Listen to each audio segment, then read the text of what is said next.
and I'll first introduce our wonderful guest here. So, firstly, thanks everyone for attending this event hosted by the Social Equity Action Lab. I'm Bob, and I'm a third-year medical student at Stanford, and I'm joined by many of my other SEAL colleagues here, as well as Dr. Aakash Shah. Dr. Aakash Shah is a practicing emergency room doctor who helped treat the earliest confirmed cases of COVID-19 in the state of New Jersey. He's focused on building programs that reach beyond the four walls of the ER to meet the pressing needs of the community. He's the founder of several programs, including Be Jersey Strong, Healing the Vote, Project Heal and Elevate, and Paths to Recovery, and has raised roughly $25 million to establish these initiatives. Dr. Shah has also served as a policy advisor to multiple gubernatorial campaigns and has advised state legislators and members of Congress. From 2021 to 2022, Dr. Shah served as a White House Fellow as well as senior advisor to the U.S. Secretary of Health and Human Services. His work on mental health and overdose prevention was uplifted in the 2022 State of the Union address, and his work on criminal justice reform in a presidential executive order.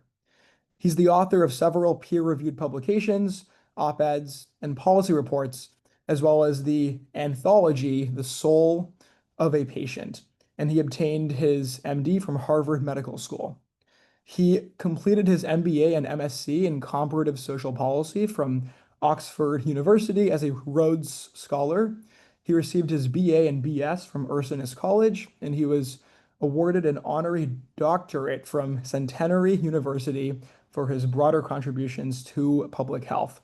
So with all of that, I'm extremely excited to introduce Dr. Aakash Shah, and I also have with me Shreya Garg as well. Maybe briefly, Shreya, if you want to also introduce yourself, and then we'll go ahead and open the floor to Dr. Aakash Shah here.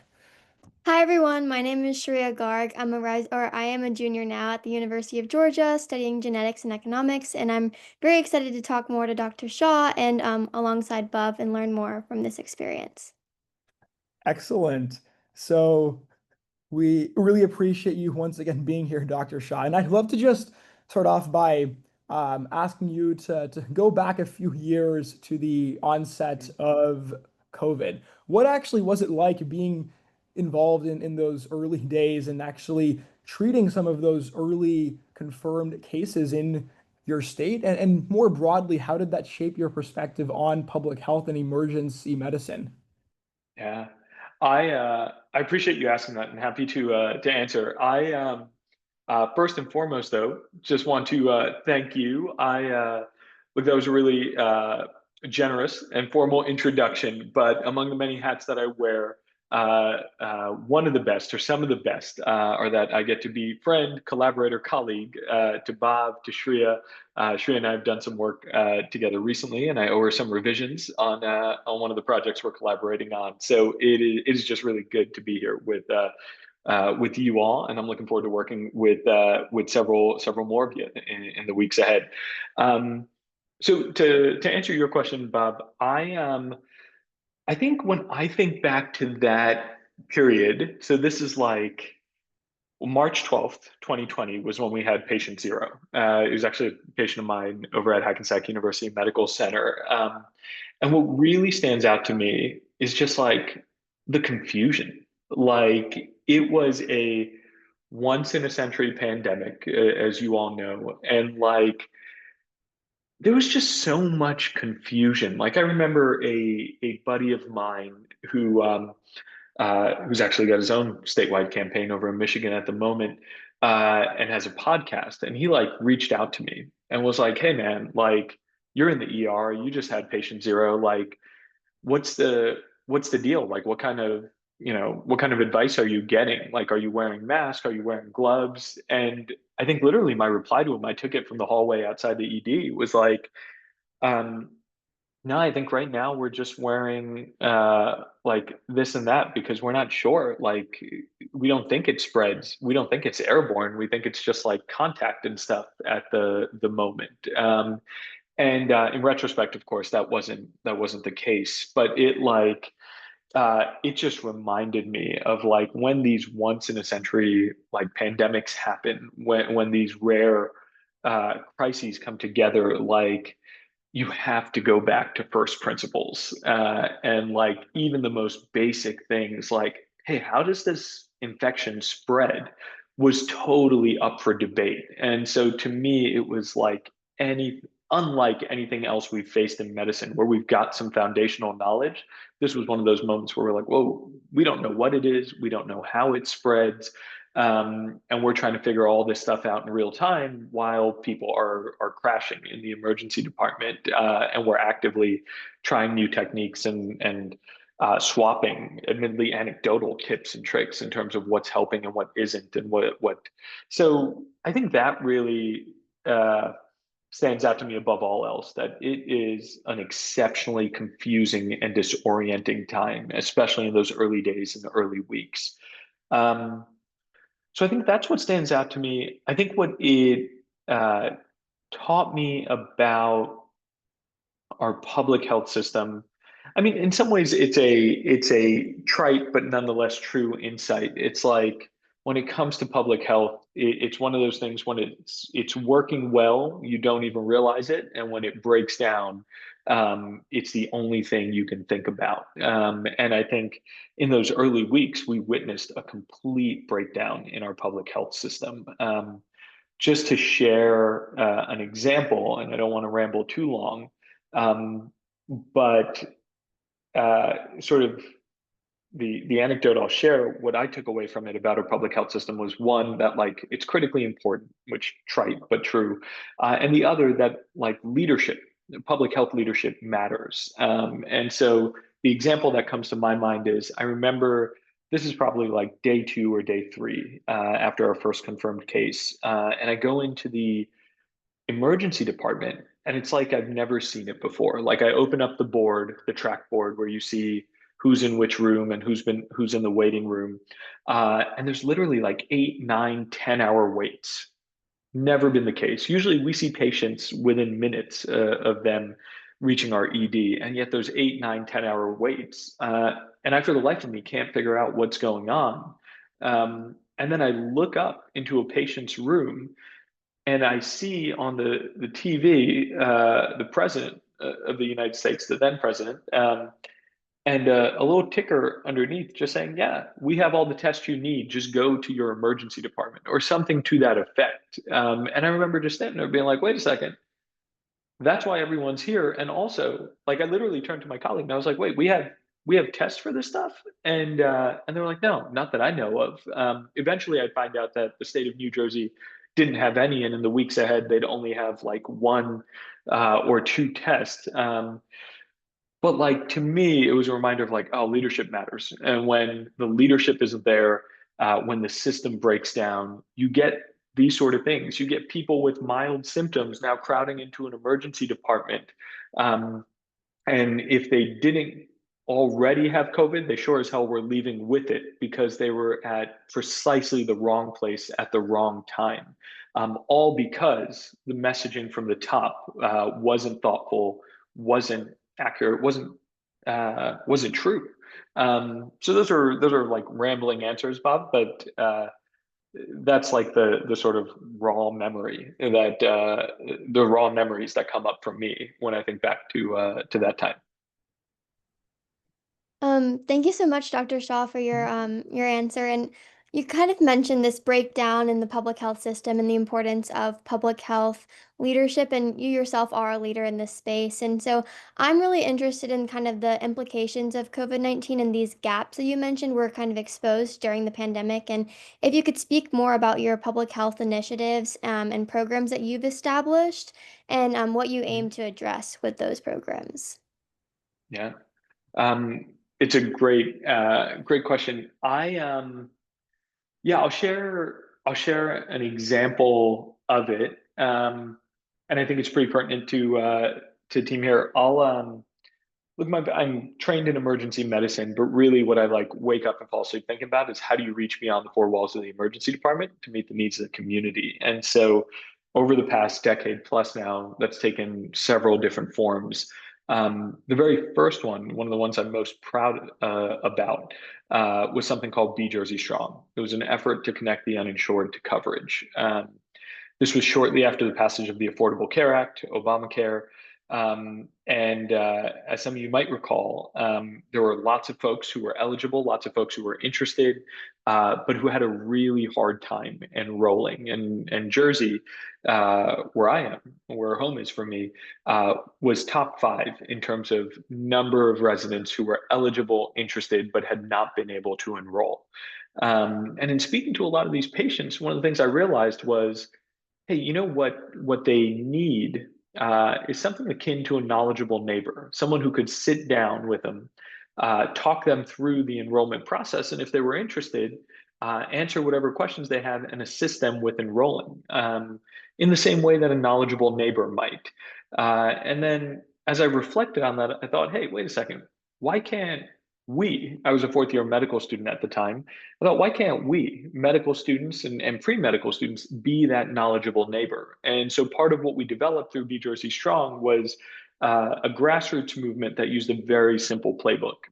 We sought to recruit, train, and mobilize students, mainly pre-medical students, to do outreach and enrollment for the Affordable Care Act. And so what that looked like was, when I say recruit, I mean like literally one of us getting in touch with the president of the pre-medical society at Rutgers, New Brunswick, and Rutgers, Newark, and NJIT, and saying, "Hey, like here's what we're working on. It's called Be Jersey Strong. We think it's a great opportunity for you and your students on campus. Can we have a lunch talk about it?" And so I'd literally show up, talk for an hour about the Affordable Care Act, and then towards the tail end, share the opportunity we were offering. For those who were interested, and upwards of 70% of people who attended the talk were, we then invited them to come back for a training session, right? Recruit, train, where we'd spend 3 hours just going through the ins and outs of the Affordable Care Act and health insurance. Like, what is a deductible? What is a copay? What's co-insurance? The kind of questions that would come up when you're trying to be a knowledgeable neighbor to a friend, a family member, or even a stranger. And then we would mobilize them. We'd put them in churches, temples, mosques, synagogues, community centers, wherever they knew best and felt like they could connect with the population in need is where we often tried to cite them. And then they had those conversations. And it was a very, very simple model, but it really picked up momentum. Over the course of 6 months, we ended up engaging over 20 campuses. We had over 500 volunteers. I think over 50 languages represented in total. And they ended up connecting over 10,000 New Jerseyans to care over the course of just those few months. Didn't realize it in the moment, but it ended up being one of, if not the largest and most diverse effort to connect the uninsured to coverage in the nation. So much so that when the White House, then President Obama, learned about it, he actually invited our volunteers to the White House to lift them up and celebrate the impact they had. And to me, the reason why I'm so proud of it is it was you all, us all at the time, right? I was a student who had come together with a very simple idea and a very earnest desire to make a real tangible difference for our friends, families, and neighbors, and it worked. And so that was one of the most formative experiences I had, and it was long before COVID, but we've seen that playbook used quite literally during COVID through wonderful efforts. A colleague of mine, also affiliated with SEAL, Alistair Martin, had an initiative called GOT Vax. I'm going to butcher the pronunciation, but essentially get out the vaccine. And they were using a very, very similar model, though a little bit updated for the times, to get vaccines in the communities that are often overlooked but need them most. And so that's probably, Shreya, one of the efforts that I'm most fond of. And as you know, you and I have worked on, and Bob have worked on a similar effort to connect the unregistered to voting using a very, very similar playbook. Excellent. Thank you for all of that, Dr. Shah. Something that we have spoken about somewhat recently, and I'm interested for how your views may have evolved since in these last few weeks is, you obviously have raised several millions of dollars for many of these different public health initiatives. And with recent federal and state level budgetary cuts, you have spoken with me about the looming difficulty, how hard it's going to actually be to support these sort of initiatives in the years ahead. So, wanted to ask you, A, what is the effect of these various budgetary cuts been on the manifold programs that you lead both at Hackensack and elsewhere? And B, what actually are states going to do? What is our path forward at this juncture? Yeah. Yeah, I mean, the short answer is I'm not sure yet. To answer that first piece, so one of our programs, Project Heal and Elevate, it's a violence intervention program, really trying to tackle gun violence, gang violence, community violence writ large in the communities that we serve. Really, really a really, really promising program. And the stories that have emerged from it are as moving as they get. But on April 22nd of this year, I guess now 3 months ago, 4 months ago, exactly, we got a notice from the federal government saying that one of our grants had been abruptly terminated without any meaningful cause. And so we've appealed it, and it's subject to litigation. But the ultimate effect was that our team had to make some pretty tough decisions, including in terms of like who could stay on staff, who couldn't, what services we could provide, and which ones we couldn't. Which patients we could serve and which ones we couldn't. And so ultimately, that's been the immediate effect. I think the downstream effect is that the good work we were doing to break cycles of violence, to prevent violence, is now being undercut. And I hope we find a way to restore the funding, but it's not yet clear to me how we will, though we're trying several ways to do so. And then uh, forgive me, I'm forgetting the second part of your question. Yeah, how will states actually approach this, Yeah, both from what you've heard at home in New Jersey and just otherwise across the rest of the nation? yeah, totally. So I think that actually is one of the questions that I'm hoping that you all will help me tackle, because I think here's what I know. I don't know what's the best way for states to respond. I do know that New Jersey is going to have as good an opportunity alongside Virginia to figure it out. And the reason I say that is because, as many of you may know, New Jersey and Virginia are the only two states in the nation that have a gubernatorial election. They elect a new governor the year after we elect a president. And so that race is on right now. And if it breaks the way that I hope, we will have a governor who's going to want to fight back against these funding cuts. And a new administration always comes in with a certain amount of energy and enthusiasm and a desire to leave no stone unturned. It's just it's a blank slate. There's less baggage. There's a willingness to dream big and try new ideas. And so I think New Jersey and Virginia are going to be two of the places that we are going to find the answer on how to effectively rebut this. And I want to be forthright that I don't know what it is, but one of the things that I'm hoping to think through with several of you is what should it be? What should we be trying? What should we be considering? Let's not leave any stone unturned, so that should the election break the way we hope, we are able to hit the ground running and put those ideas into motion. I will, at the risk of rambling, I will just add one more caveat, because it wasn't all too long ago that I was in your shoes. Look, some of this stuff sounds like lofty, big stuff, right? We're talking about like electing a new governor, setting state policy, combating federal policy that we may not agree with. And if you're anything like me, or at least as I was not all too long ago, you might be sitting there going, "Well, this sounds big," and I'm just me, right? Like I'm a college senior, I'm a pre-med, I'm like a first year med student, and yet I can tell you that that I've seen time and time again, for myself included, that's often where good ideas come from, and that actually, like, a handful of us putting our heads together, can absolutely make a difference, can absolutely dictate not just local, but also state and also federal policy. And so, if you're one of those folks who, like me, felt like, oh, this feels really big, and I'm not really big, uh, just ignore that, because it ain't true. I've just seen it work so many times. This is probably now the fourth gubernatorial campaign I'm going to work on, and each and every time it's a handful of us who are trying to think through these issues, and it's always people in their like late teens, early to mid 20s. There's some older folks around too. I'm now one of them, but it's always young folks trying to work through these issues for a campaign, and more often than you might realize, those ideas get put into to motion. Thank you so much. And I really like this idea of like trying to empower students and trying to just show everybody that they do have an impact. And a lot of ideas do come from younger students. So that's awesome.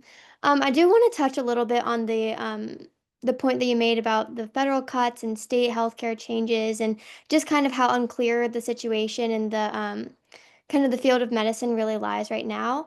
How are you balancing your role in the hospital as an ER physician with also some of your long-term health initiatives? And I think also Mm. kind of to the point of being a student, a lot of us on this call are aspiring physicians and interested in health policy. And what advice do you have for us who want to kind of balance this idea of being a clinician and also helping with public health and the social needs of patients? Yeah. I and Shreya, feel free to interject and elaborate. I I think I'm pretty fortunate in terms of how I balance it. I'm convinced that in medicine, but especially in emergency medicine, if you've got a strong outside interest, you've got to feed it because it just keeps you from burning out. And I'm now like reaching that phase in my career where I see my colleagues, my buddies from residency. Some of us were grabbing dinner the other night, and uh, you could just hear it. They're just like, yeah, I feel like I've seen it all. It's no longer challenging, right? These cases come in. And the example literally one of my residency buddies gave me was like, I looked at my Fitbit afterwards on my Apple Watch, and like my heart rate barely budged despite the like extraordinary things unfolding in the trauma bay in front of him. And what I took away from that was like, oh yeah, look, the emergency room, the trauma bay,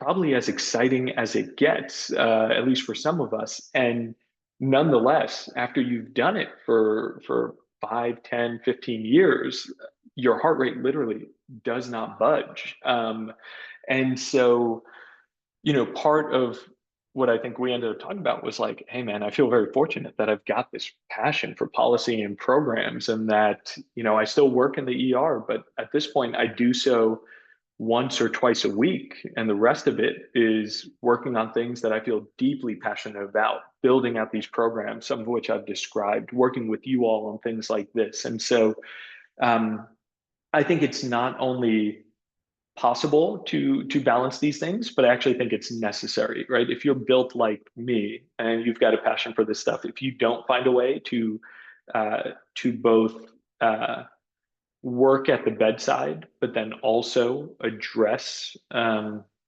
of the larger, more systemic issues that are bringing those patients into those beds in the first place, you will ultimately find yourself unfulfilled or burned out.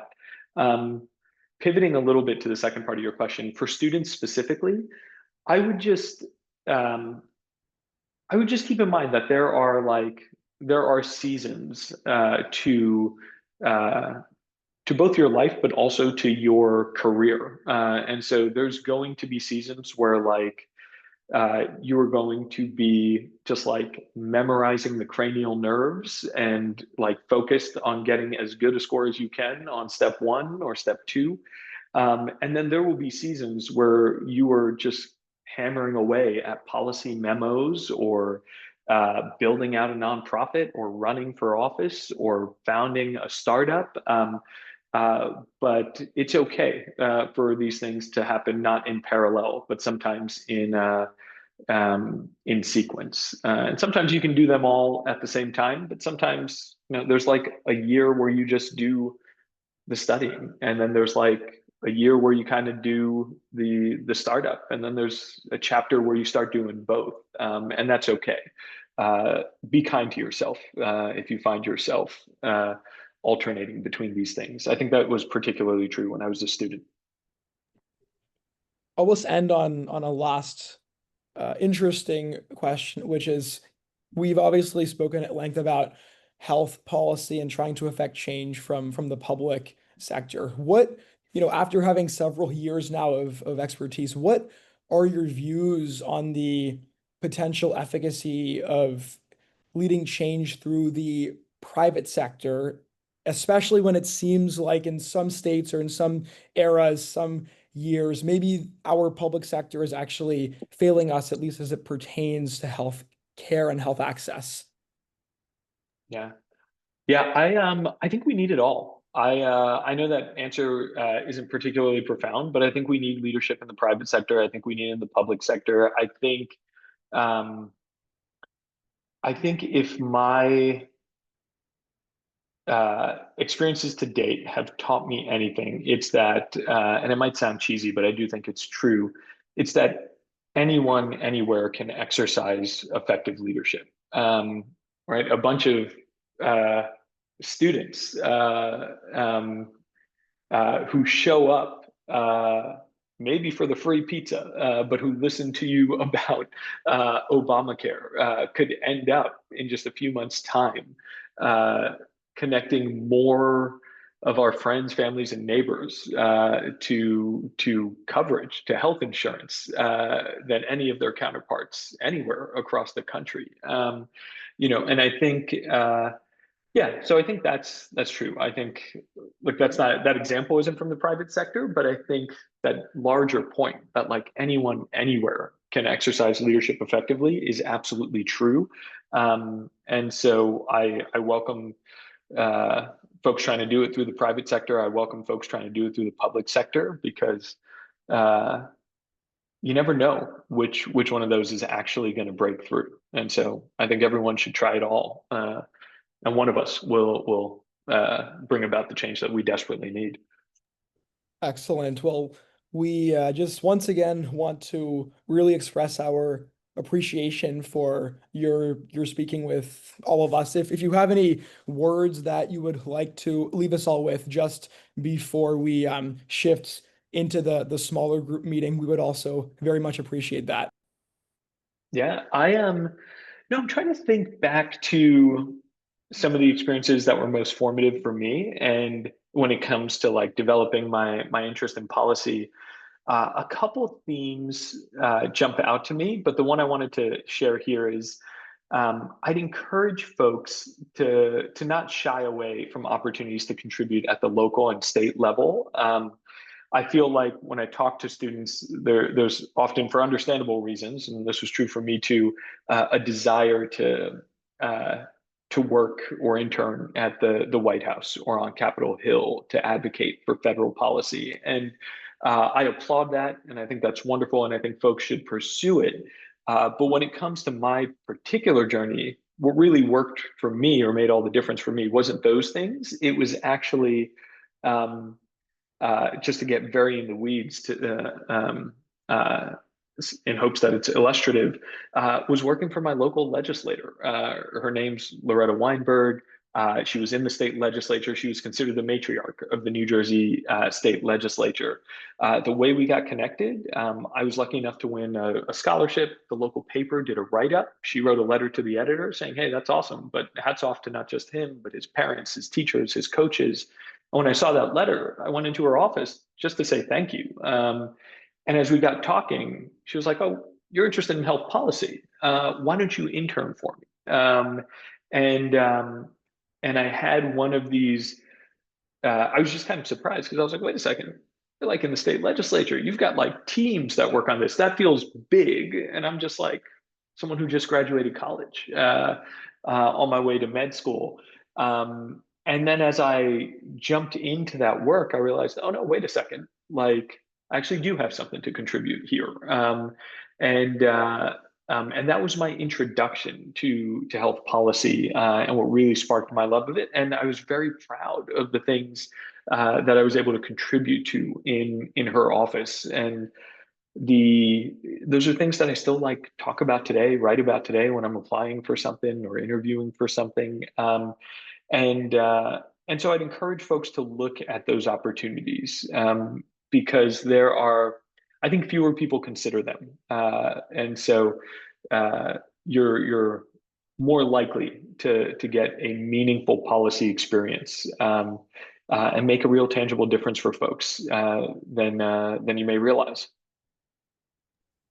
Excellent.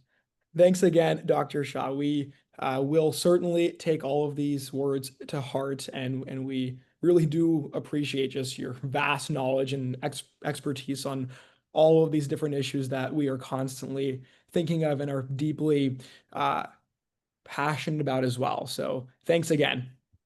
Yeah, of course. Hey, if I could be helpful to anyone, don't hesitate to reach out. Bob and Tria know how to find me. But